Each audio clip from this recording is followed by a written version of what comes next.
गौतम बुद्ध और आलसी आदमी की कहानी। एक बार गौतम बुद्ध अपने ध्यान में बैठे थे कि वहां पर एक आदमी आया। वो आदमी अपने आलसीपन से बहुत ज्यादा परेशान था। आलसी आदमी गौतम बुद्ध से बोला, महात्मा जी, मेरी मदद कीजिए। मैं अपने आलस्य से बहुत ज्यादा परेशान हूं। आप ही कोई उपाय बताइए जिससे मैं आलसीपन से छुटकारा पा सकूं। गौतम बुद्ध ने उस व्यक्ति से कहा, पहले मुझे यह बताओ कि तुम्हें क्यों लगता है कि तुम आलसी हो। आलसी आदमी बोला, सिर्फ मुझे नहीं, मेरे परिवार वालों को और मेरे आसपास के सभी लोगों को ऐसा लगता है कि मैं आलसी हूं।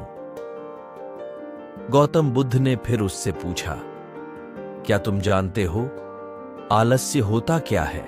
आलसी व्यक्ति बोला, नहीं, मैं नहीं जानता, किंतु मैं इतना जरूर जानता हूं कि आलस्य बहुत बुरी चीज है।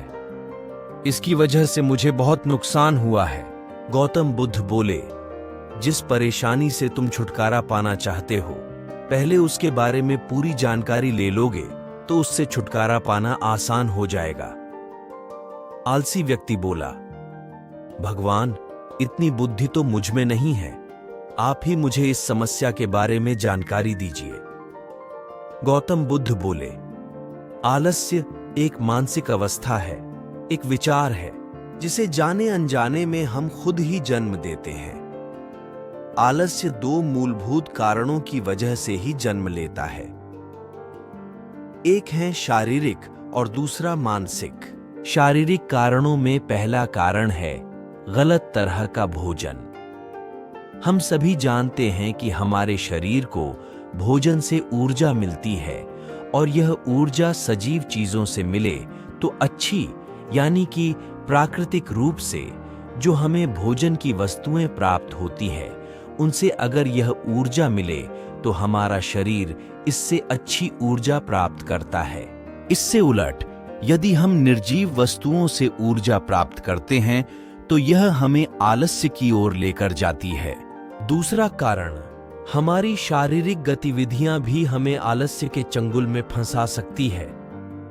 गौतम बुद्ध ने आलसी व्यक्ति को अपने शिष्यों की तरफ इशारा करते हुए कहा कि देखो, इनके चलने फिरने बैठने के तरीकों में तुम्हें कुछ अलग नजर आ रहा है। जब आलसी व्यक्ति कुछ समझ नहीं पाया तब गौतम बुद्ध ने उससे कहा, मेरे शिष्य जब भी बैठते हैं तो वे रीढ़ की हड्डी को एकदम सीधा रखते हुए बैठते हैं। चलते हैं तो उनके दोनों पैरों के बीच अच्छे से संतुलन बना रहता है और जब वह सोते हैं तो उनका शरीर एकदम शिथिल रहता है। ऐसा करने से उन्हें रात्रि में एकदम सही तरीके से नींद आती है। आलसी व्यक्ति बोला, लेकिन नींद तो आलस्य का की एक स्वरूप है। बुद्ध बोले, हां, अगर उसे ज्यादा मात्रा में लिया जाए तो। बुद्ध ने इस बात को आगे बढ़ाते हुए कहा, नींद कम मात्रा में लोगे तो तुम्हें अगले दिन थकान महसूस होगी और ऐसा करने से ज्यादा आलस्य शरीर में आएगा। नींद ज्यादा लोगे तब भी यही परिणाम होगा। इसीलिए नींद को ना ज्यादा ना कम, एकदम सही मात्रा में लेना अति आवश्यक है। आलसी व्यक्ति बोला, हां, यह तो मैंने भी अनुभव किया है। बुद्ध बोले, अब मानसिक कारणों के बारे में जान लो। मानसिक कारणों में सबसे पहले हैं हमारी पुरानी गलत धारणाएं। अक्सर ऐसा होता है कि हम पहले जिन कामों में असफल हो चुके हैं, हमारे अंदर ऐसी भावनाएं बन जाती हैं कि हम उस काम में हमेशा असफल होते रहेंगे, जिस वजह से हमें उस काम को करने में आलस आता है। ऐसी धारणाओं से छुटकारा पाने का एकमात्र उपाय यह है कि हमें अपने मन को यह समझाना चाहिए कि पिछली बार हम जब उस काम में असफल हुए थे तो हम उसके बारे में जितना जानते थे, अब हम उस काम के बारे में उससे ज्यादा जानते हैं, क्योंकि असफल होने के बाद हम उससे काफी कुछ सीखे भी हैं। बुद्ध बोले, दूसरा कारण है आलसी और कामचोर लोगों की संगत। कई बार ऐसा होता है कि हम आलसी नहीं होते, मगर जिनके साथ हम रहते हैं हम उन जैसे बनने लगते हैं। इससे छुटकारा पाने का उपाय बहुत सरल है। कामचोर और आलसी व्यक्तियों से दूर रहो। ऐसे व्यक्तियों की संगत में रहो जो अपने काम को बड़ी लगन से करते हैं और तुम्हें कुछ सिखा पाए।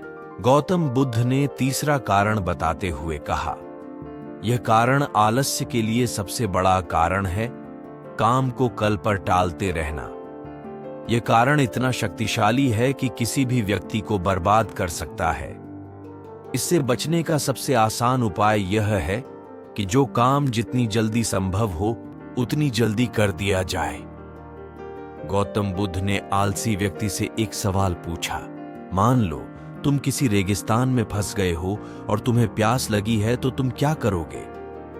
आलसी व्यक्ति बोला, मैं जल्दी ही रेगिस्तान के आसपास कोई गांव की तलाश करूंगा या ऐसी जगह की तलाश करूंगा जहां पर मुझे पानी मिल सके।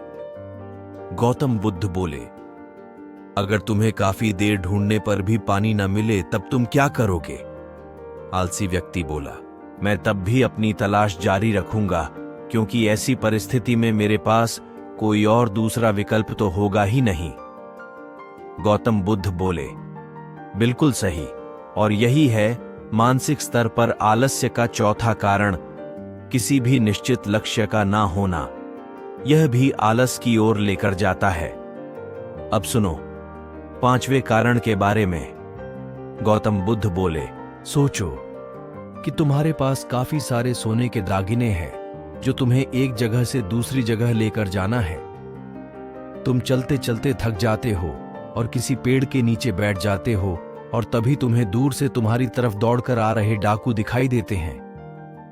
तो क्या तब भी तुम आलस करके वहीं बैठे रहोगे या ऐसी परिस्थिति में तुम वहां से उठकर दौड़ने लगोगे? आलसी व्यक्ति बोला, जी, मुझे वहां से दौड़ना ही पड़ेगा, नहीं तो मेरी जान और सोने के दागिने दोनों खतरे में पड़ जाएंगे। बुद्ध बोले, यानी कि तुम्हारे पास एक ठोस वजह होगी दौड़ने के लिए। यही है आलस्य का पांचवा कारण, किसी भी काम के लिए ठोस वजह का ना होना। आलसी व्यक्ति महात्मा बुद्ध की बातों से संतुष्ट हुआ। वह बोला, महात्मा जी, मैं अब आलस्य के बारे में सब कुछ जान चुका हूं और अब मैं इन सभी कारणों पर काम करूंगा और अपने आलस्य को दूर भगा दूंगा। दोस्तों, आशा करता हूं गौतम बुद्ध और आलसी व्यक्ति की कहानी आपको अच्छी लगी होगी और इसे सुनने के बाद अब आप कभी भी जीवन में आलस नहीं करेंगे। आपको हमारी यह कहानी कैसी लगी हमें कमेंट करके जरूर बताएं और ऐसे ही मोटिवेशनल वीडियो और स्टोरी सुनने के लिए हमारे चैनल को सब्सक्राइब करना ना भूलें। मिलते हैं ऐसी और रहस्यमय कहानी के साथ, तब तक के लिए धन्यवाद।